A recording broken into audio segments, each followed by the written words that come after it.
Okay, so it's 2 o'clock, but I think only about half of the participants are online now, so maybe we should just wait a couple of more minutes to give them a chance uh, to join us, and then I'll start with the introduction. So.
Shall I start, Mark, or do you want to wait a little longer? 1 more minute. Okay.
Let's go.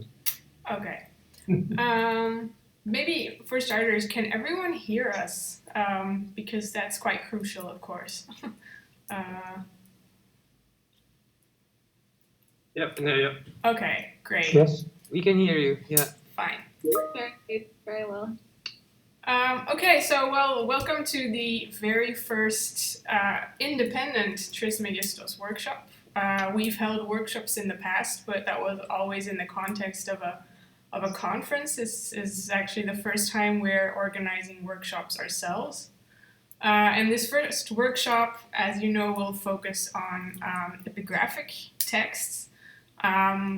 The text database will be the main focal point of this workshop, but we will also show some things in other related databases as well. I hope you've all had some time to try out some of the exercises already during the past week. We'd like to apologize first because maybe some of the exercises didn't really work when you tried them out. That's because we're doing a major update in the background. So we've been trying to update our search algorithm to make it even better. And what we're also doing is we're integrating all the text from PHI, which is actually the last major step we're taking in getting all the Greek inscriptions in Trismegistos. We hope to finish this by the end of the month. We've had to make some changes in the background, which may have caused some exercises not to really work, but this should be fixed by today. So sorry for that if you encountered any problems. But so the good news is that normally by the end of the month, most of the Greek inscriptions that are available on the web somewhere will be available in Trismegistos. And as for PHI, well, as most of you know normally, so they create a new record for each new edition of a text, which is good if you like to compare editions, but for statistical purposes, this isn't really practical. And so we've really done our best to group all editions of the same text under the same TM number, so that you won't be counting texts twice. So we've done this as much as possible.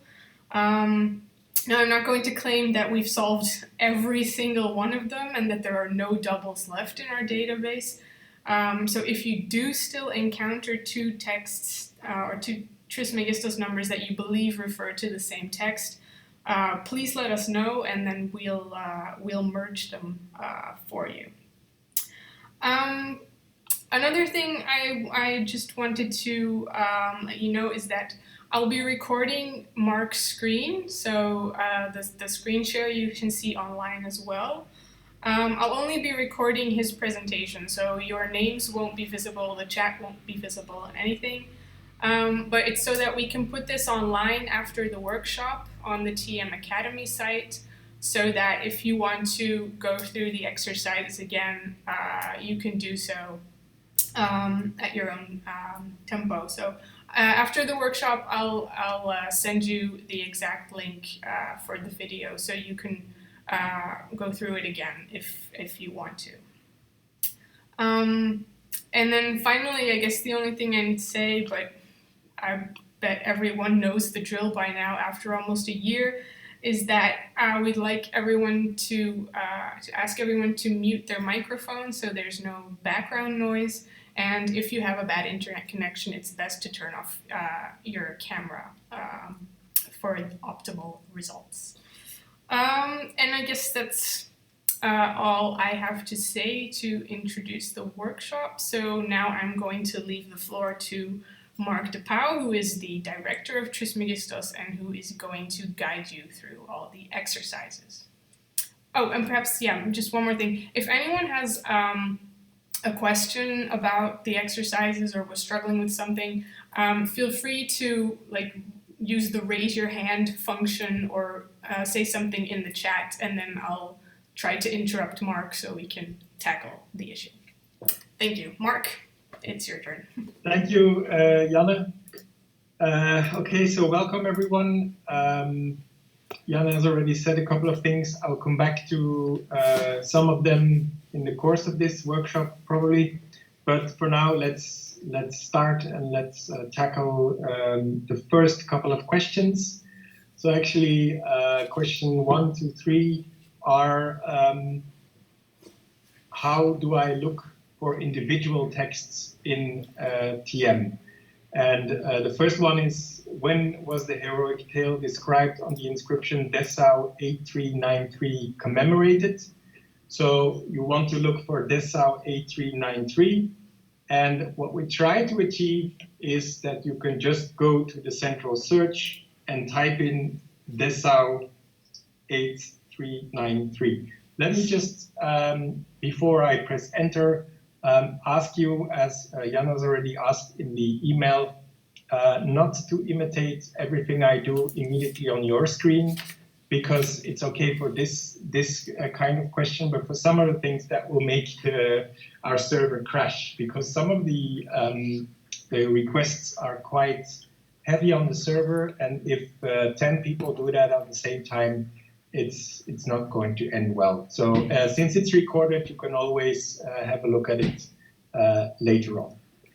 So I've typed in Dessau 8393 and then just press enter.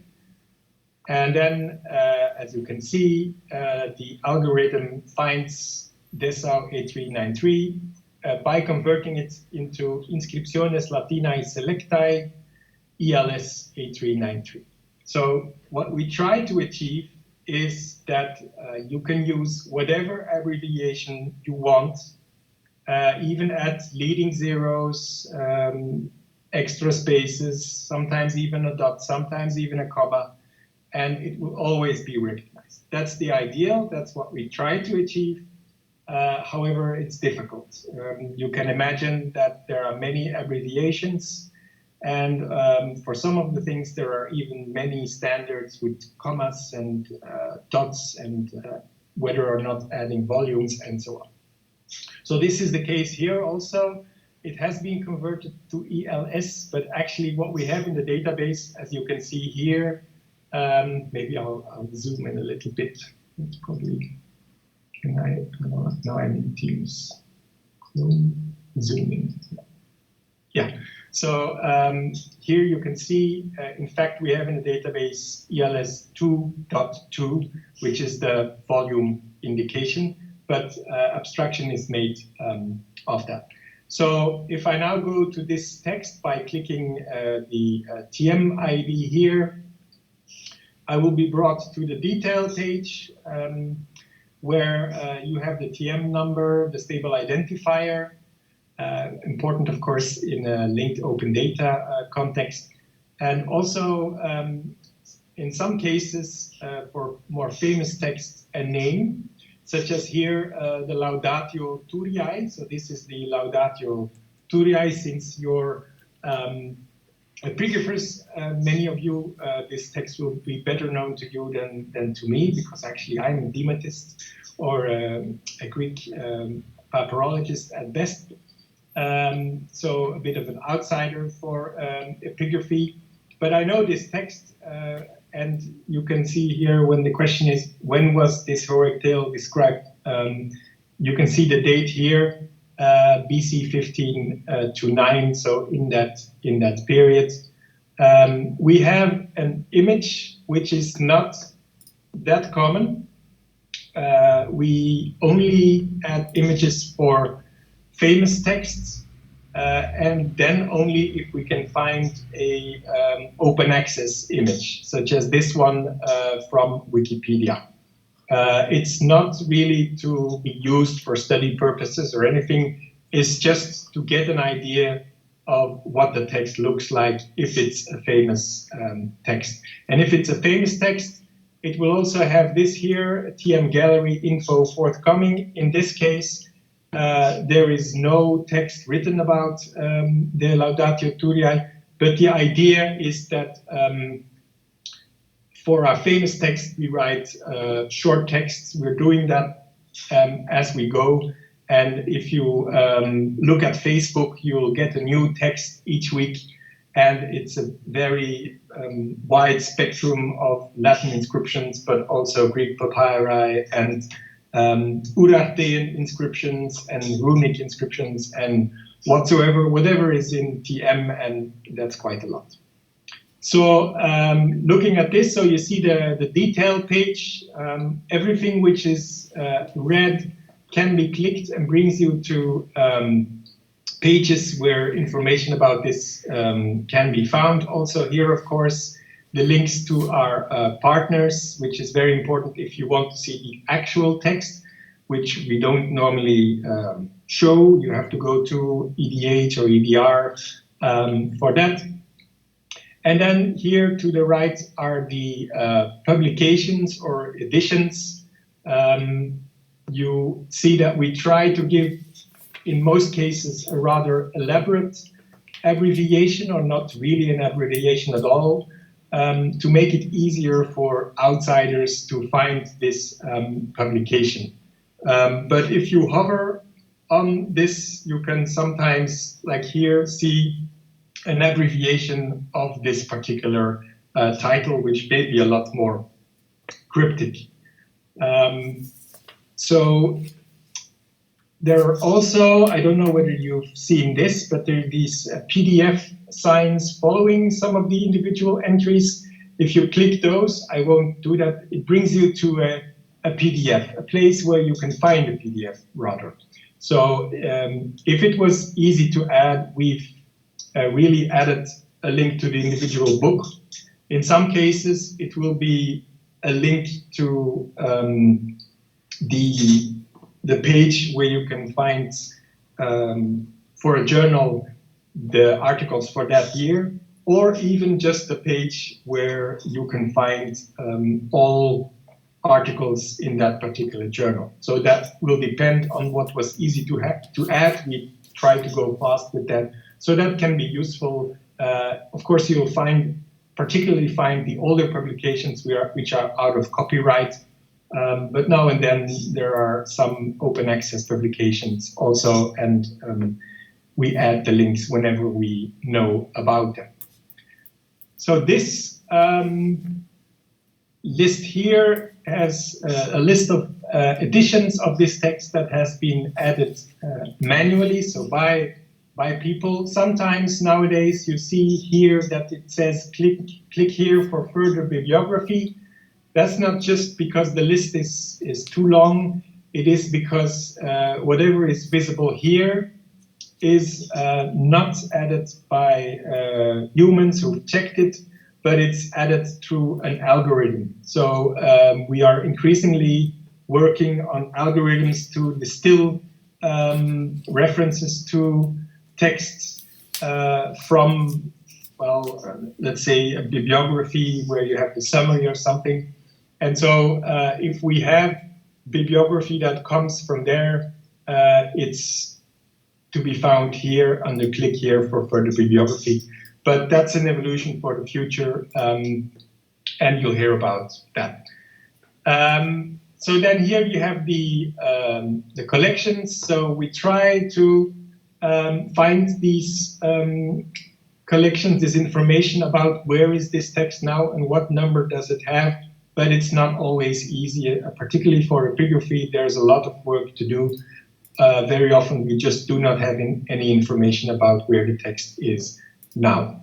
And then if you scroll further down, you can see information mentioned in this text with then some numbers. So in this case, 2 places have been mentioned in this text. So if you click those, you get a survey. We'll see that later, and 4 abbreviations. So that's the structure of a detail page in TM.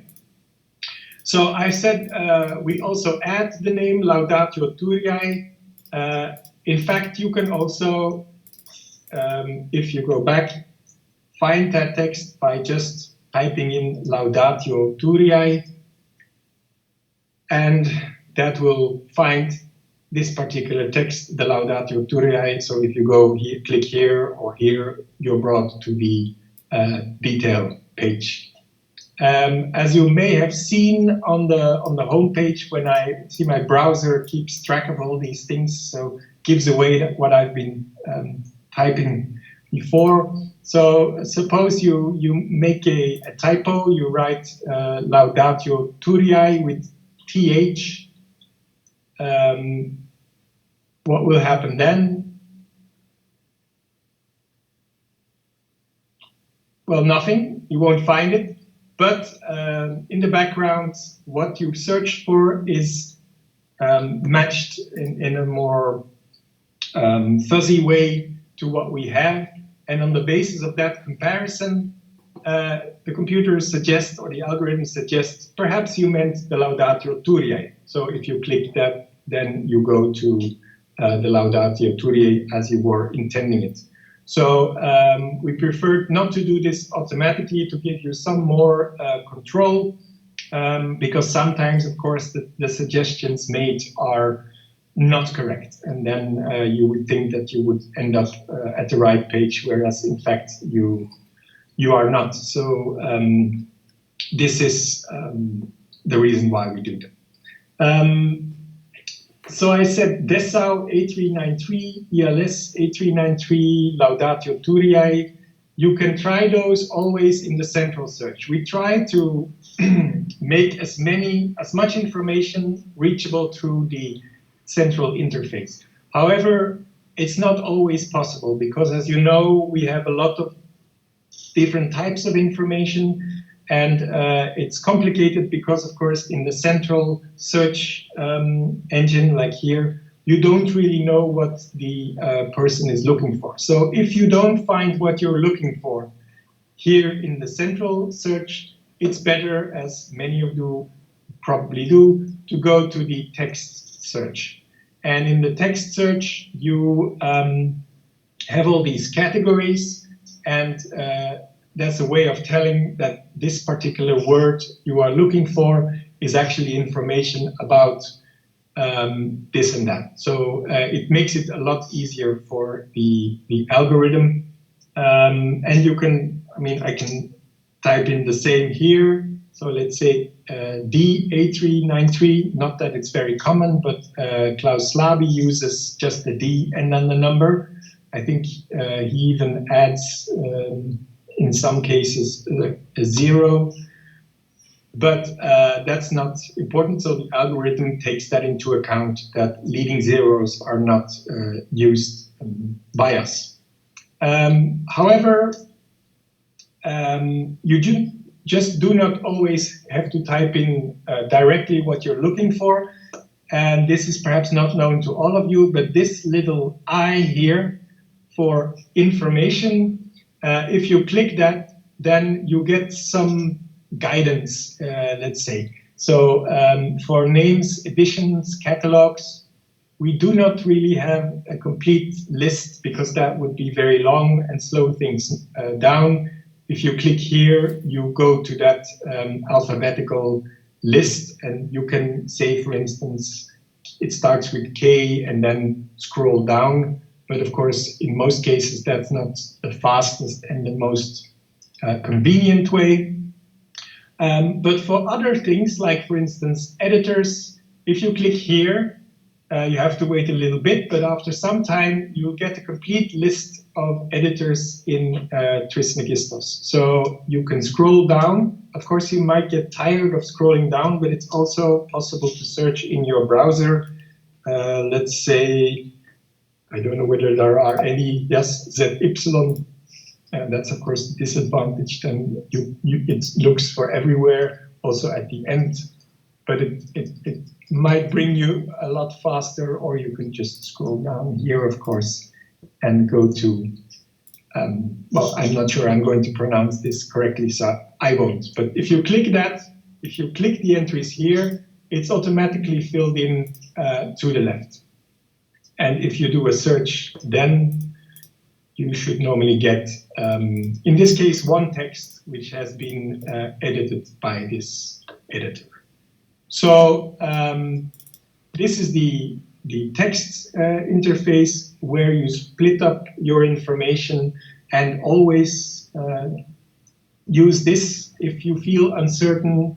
Material, what do I fill in? Well, here is a list of raw materials. This is a list of types, and so on, and just click it and it will be filled in. Okay, so let's go to the second question, which is very similar, of course. Which law is conserved on CIL 825.902? So if you fill that in, here, CIL 8 as it is, yeah. My browser has remembered that I've looked for this, and you search, then the algorithm automatically converts this to CIL 8 supplement 4, because actually number 25,902 is in supplement 4. up until this morning, this didn't work. When I was preparing this workshop, I did it, and then I saw, oh no, it doesn't work, and I had to change it again. This is because I'm changing the algorithm quite a lot to be able to cope with very complicated things. And sometimes you make an improvement, but then because of this improvement, something else does no longer work. So I'm trying to make it as good as possible. But you can imagine that with CIL, it's rather difficult. You can see here things like CIL 01, zweite Auflage, or CIL 12.2.1. All of this we try to solve so that you don't have to worry about it, and you just type in your abbreviation as you have found it, and you will find what you've been looking for. That's the ideal, which we try to achieve, but we are not there yet. Yeah, so which law? I'm sorry, I'll do that. Just to answer the question, of course, you have to go to the detail page. And you see here, this text is also known as the Lex Manciana. Okay. Which well-known, and that's question 3, well-known object in the British Museum bears inventory number 24. So this is slightly different than the 2 previous questions, because here we do not use a publication abbreviation to identify the text, but we use an inventory number. This is what the Egyptologists do. I don't know whether there are any Egyptologists amongst you, but when Trismegistos was created, it was in a project in Cologne, and it was a collaboration between Egyptologists and Greek papyrologists. And the Egyptologists got very upset when we said that we were identifying text through their publication number, and vice versa. The Greek papyrologists were upset that Egyptologists used the inventory number. So that's why we have them both. We try to have them both. We do not have them for every single item yet. But if you want to look for that, you have to look in this field, inventory, and you can type in your information there. Or again, you can click the I for information, and then you get a complete list of collections as we have them. You can scroll down. It's always the place first and then the name of the collection. You can scroll down and go to London if you want, but in this case it's not necessary. You can just type in BM24, and then you'll find 3 possible results. We do that because the EA, which stands for Egyptian Antiquities, is only one of the sections in the British Museum. And, well, you know, the British Museum is a very important and large collection. And you see there are 3 objects with number 24, probably a lot more, but 3 that are in Trismegistos. The second one is, I believe, is a cuneiform text, and the third one is a Bindolanda tablet. But it's the first one, EA24, which is the only really famous one. And as you can see here, this is the Rosetta Stone, also known as Rosetana, Stele of Rosetta, or Memphis Ros, or whatever else we enter there. And here you can see the long list of editions of the Rosetta Stone. It's of course a very famous text, and it has been edited many times, although most of the time either only the Greek part or the hieroglyphic thematic part, rarely the 3 together. So to look for inventory numbers, you have to use this field. Again, you can always, try through the central search engine. If you type in BM24, in this case, nothing will be found at first instance because, well, the algorithm says BM. I have to look that up, and I have an abbreviation BM for the Bulletin Monumental. which I don't know at all, and also for the Bibliotheca Mesopotamica. But of course, that's not what I was looking for. But you see, BM24 may also refer to London British Museum 24, and then you can click there and find that we use London, British Museum. So sometimes you won't find what you're looking for through the central search, and if you do not want to try your luck, it's better to go to the text interface. Mark, there's a question from Geert. Oh, sorry. Yes, so he said that when he searched for British Museum 24, he only got the first results. He didn't get 3 results, and he asks if this is due to the algorithm. That's I can see that now. Just that's possible. I'm not sure about that right now because the last time I think I also had 3 results for BM24, but it's possible. The algorithm changes quite a lot, and well, it's improved then, and sometimes it's not. So we have to see. It has to be perfected still. So it's certainly possible, but as you can see now, it was not the case. Wow. Thank you.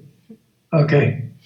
So please, if you have questions like that, it's not that I didn't answer because I didn't want to answer, but I just didn't look at the chat. So Jelle, just interrupt me if someone has a question like that, like you did.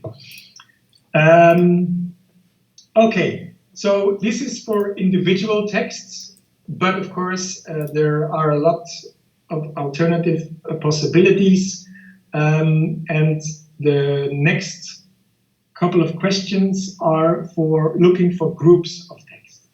And the 4th question is how many Etruscan texts originate from the Italian peninsula, excluding Etruria? This is, of course, a more complicated question, but we're looking for Etruscan texts. We're looking for the Italian peninsula, Italy, and we do not want Etruscan texts coming from Etruria. So if you want to try that in the central search, actually what you want is Italy, Etruscan, not Etruria. So I'll come back to that. So you can search with not and or in TM. Not everywhere, but in most places. But you always have to write them with capitals. So if they are Boolean operators, you have to write them with capitals. So if I try that now, I think it will work. It takes a bit longer. So you see, it works. It has recognized Etruscan, and it has recognized that this is the language of the text. It has recognized not Etruria, and Etruria is interpreted as the provenance of the text, so the ancient region. So that's what we mean. And Italy, we're looking at Italy for the provenance of the text. So the answer to this question is how many Etruscan texts originate from the Italian peninsula, excluding Etruria? 1,186. So, of course, this is all within the limitations of Trismegistos. We do have most text for Etruscan, but maybe not the ones that have been edited in the last five years, maybe 10 years. It's always, we do not have a real partner for Etruscan. There is not really a database for Etruscan texts at the moment. So it's difficult to keep track of all the evolutions. We just entered a large publication from about 10 years ago, which is quite exhaustive, but of course science is always moving, so new text may be there. Okay, so if you want to go to the complete list, then you have to click here the 1186 with a linking sign. That sometimes takes long. It's because of the way the query is constructed, especially if there is geographical information. We try to improve that, but it's not always easy. We hope that the improvement of the server, if we have a better server, that will also help to speed up things, but we'll see. So here is a survey of these Etruscan texts. So you have pie charts where you can see the material and language. So we've been looking for Etruscan, but it also includes Etruscan, italic languages in Etruscan script. And here is a chronological survey. Of course, it's we do not really know of all Etruscan inscriptions when they were written, but this is an approximation on the basis of the data that we have. And below here is a list of the Etruscan text. If you want to fine-tune that, you can do that by just clicking on the pie chart. So say that you're only interested in Etruscan text on stone. You click stone there, and then you have to have a little bit of patience, unfortunately. But eventually you'll get a list of Etruscan inscriptions, not from Etruria, from Italy, on stone. Just wait a second. Here, so 151 texts, and you have the list here. It's also possible, if you want that, to use tables instead of pies. You know, pie charts are nice to get a survey, but of course, the problem is that for the really small categories, it's not clear very often what these small categories are. And in that case, a table is much more convenient. So if you switch your chart type to table, then you'll see this, and you can scroll down and do the same thing. You can even fine-tune the search to whether it's a marble inscription or not. Mind you, that information we will not have for most inscriptions. In many cases, we just have the information that it's stone. In this particular case, we know for one at least that it's marble, but that will be rather exceptional.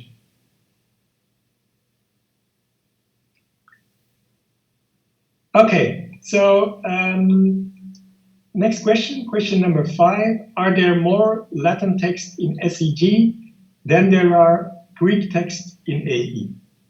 So are there more Latin texts in the Supplementum Epigraphicum Graecum than there are Greek texts in Anne Epigraphic? So you can also try to answer that through the central search engine by just typing in SEG Latin. And the result of SEG Latin is, well, it's interpreted correctly, so it works through the central search interface. And there are 470 texts with Latin in SEG. And you can already have an idea here from the 5 examples that many of these will be bilingual texts. Come back to that in a second. So that's the answer to Latin text in SEG. Let's now try AE Greek. And you'll see that this is not working in the central search engine, because the AE abbreviation is ambiguous. So he has interpreted here as evocative of the name os, which of course you cannot know that, the algorithm cannot know that you are looking for an abbreviation, but you can switch to the correct interpretation by clicking on the plus sign. So you'll see here, oh, in fact, it's AE, publication of the text Anne Epigraphique. So if you click that there, then it's interpreted correctly. So then you have ane epigraphic in Greek, and you have 2,704 Greek texts in ane epigraphic. So a lot more than Latin text in SEG. If you would have gone through texts, you would have avoided that problem, because if you type in AE here and Greek, by typing in AE in names edition catalogs, you already give the computer the information that AE is an abbreviation of a publication. So you don't have to make the detour. So it might be more practical if you just go this way directly. So again, I'll go back to the homepage. I have said before, if I look for Latin text in SEG, but suppose I only want to know how many purely Latin texts are there in SEG. I mean, not bilingual ones, but really purely Latin ones. You can type in not and then bilingual. And you'll then get a list of 132, if you click here, the detailed list, 132 Latin texts that are not bilingual in SEG. There are many more in ane epigraphic Greek texts, because, as you know, ane epigraphic is more for the Roman world in general and includes a lot more Greek texts than the other way round. So this is an example of looking for groups of texts, this one and the previous one, this question and the previous question. Let's go to question number 6. In which region of the world are inscriptions on metal the largest proportion of ancient texts? So the question is looking for inscriptions on metal and asking where are these the largest proportion of ancient texts. So where of all available material from the ancient world are inscriptions on metal most important? How to answer that? Well, again, you can try through the central search interface. If you type in inscription metal or inscriptions metal,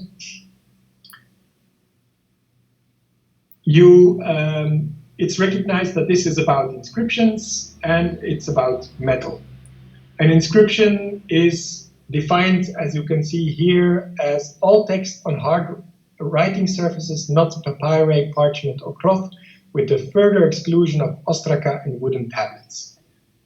Of course, you can dispute, is that really the most correct definition of an inscription, but it's the one we follow. It's a manageable. Of course, for metal, it's not really that important, because I think all texts are inscriptions. All texts written on metal are inscriptions. So we have over 12,000 texts on metal in the database. So that's quite a lot. But of course, now the question is, in which region of the world is this group of text the largest proportion of ancient text? And for that, you can click here on Show on a Map. Show on a map of Egypt? Well, no, because it's the region of the world, or the ancient world in general. And if you click Ancient World in General, then it will open a map. And this map is one of modern countries, as you can see here now, with absolute figures. So this is the mode absolute figures, just counting the number of inscriptions on metal. And here is the polygon and data grouping by modern countries. So we use modern countries here. So you can see we have most inscriptions on metal from Italy. If you click on Italy, you'll see that there are 5,278 texts on metal from Italy. This may be even higher because for some texts we do not know at this stage whether they are written on metal or not. You can see that the contribution to the total number of texts of metal is 42%. So of all texts on metal, 42%, as we have it in the database now, comes from Italy. So this is a map, but if you want, you can also have a look at the table, which may also be interesting. Some people prefer the table, and look at the numbers and the percentages there. As I said, these are absolute figures. But the question is, inscriptions on metal, in which region of the world is it the largest proportion of ancient texts? So we do not want absolute figures. We want relative figures. So it says here, click to switch to relative. And then you select, instead of absolute figures, percentages. So I'll do that now. And of course, if you ask for percentages, in the beginning, everything will be 100% because you are comparing inscriptions on metal with inscriptions on metal, which is, of course, 100%. What we want to see is what percentage of inscriptions are inscriptions for metal, for instance. So we have to get rid of one of these criteria. So this is not easy, not intuitive in the beginning, but you just have to experiment. So if you remove now from the denominator metal, it will recalculate. And it will also rephrase the question here. So right now, the question is, what percentage of all texts of inscriptions are texts written on metal? And now you get a map, not of the absolute figures, but of the relative numbers. So immediately you see that, in fact, Scandinavia, Poland also, but particularly as a region, Scandinavia, is the region where, relatively seen, most of the ancient texts are written on metal. If I click on Denmark here, you'll see there are 121 texts written on metal, but that's 80% of all ancient texts. The ancient text being defined as texts before the year 800. So that's really quite a proportion of ancient text. Whereas here the contribution to the total number is only just under 1%. Because, 121 is not a lot. We have a lot more from Italy. But relatively seen, the proportion of metal text is the most important in, I was going to say Denmark, but as I noticed, there is one text from Moldavia, and the only text from Moldavia that we have in the database is a text on metal. So that's 100%. So of course, this is relative because we only have one text, so that's not really statistically significant. But strictly speaking, in Moldavia, there are is the proportion of inscriptions on metal is the most important one. So if you want to compare inscriptions on metal to the to all texts, you get rid of inscription also. And the computer will recalculate. And it doesn't really change a lot because, inscriptions are what we have for most of the ancient world, except, of course, for Egypt. But Egypt does not have very many inscriptions on metal anyway, so the proportions do not really change a lot. So if you want, you can play around with this and also get statistical information by manipulating the numerator and denominator, and you have to play around with it a little bit to really get the most out of it. Let me just say, polygon and data grouping, you can also switch to Roman provinces. For the time being, we have only Roman provinces and modern countries. If I switch to Roman provinces, that will, in this case, not be very good because, well, most of the material is from outside the Roman Empire, because Scandinavia and Moldava, they weren't in the Roman Empire. So this map, which, by the way, we got from EDH, for which I'm very grateful, doesn't show the things that are outside the Roman Empire. But we'll come back to that later. So the answer to question number 6 was, well, Scandinavia. If you want, Moldavia or Moldava has the largest proportion of metal inscriptions among all inscriptions of the ancient world. Okay. Are there any questions about that? If so, go ahead and ask them or write them in the chat.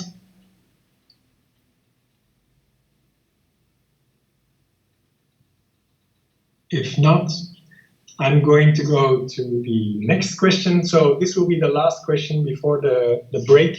We'll have a 5 minutes, just over 5 minute coffee break, let's put it that way, at around 3 o'clock, and then we can continue afterwards. So next question is, are there more texts from Gallia Narbonensis dated to the Flavian dynasty than to the Severan dynasty? So this one, I'm going to start from the text interface. And, well, there are two components to this question. One is a geographical one. I'm looking for text from Gallia Narbonensis. The other is a chronological one, Flavian dynasty or the Severan dynasty. So let's start with the chronological one, Flavian dynasty and Severan dynasty. What can I type in here? Well, if you read the text here, it basically says, try something and see whether it works or not. So here I have a list of working examples. You can't give an exhaustive list, of course, because, well, then you would have to list every year and every day, so it's impossible. But these are the things, the form that should work. So you can see there's quite a lot. I do not guarantee that all of them still work because it's also quite complicated sometimes with the algorithm. But so it's not limited to just numbers. You can also type in things, and you see you can type in 25th dynasty. So if you try Flavian dynasty and check, does that work? It does. So we have a chronological database time, which we'll come back to later, and that has a definition of Flavian dynasty, so you do not even need to convert that yourself. You can just type it in and it's converted for you. So you can see here, Flavian dynasty, this is the period. So normally we use the years, so we start 1st of January up until the 31st of December. We do not really, for dynasties, take into account when in the year did the dynasty change, or even on which day did the dynasty change. So for the Flavian dynasty, we have 3,849 texts. Now, I want to limit this to texts with a certain provenance. For this, it's always best to go through the lists of information. And you can see here, one important thing is it's currently not possible to distinguish place of writing from find place in searches. Also because that would make the algorithm even more complicated. So there's no distinction there. And you have lists here of Egyptian nomes, of Roman regiones and provinciae, and of ancient regions. So you see, it's of course a bit arbitrary. These things changed all the time, but we have certain periods for which we have the information, and for Roman regiones and provinciae, we use the distribution there was in the 2nd century AD about.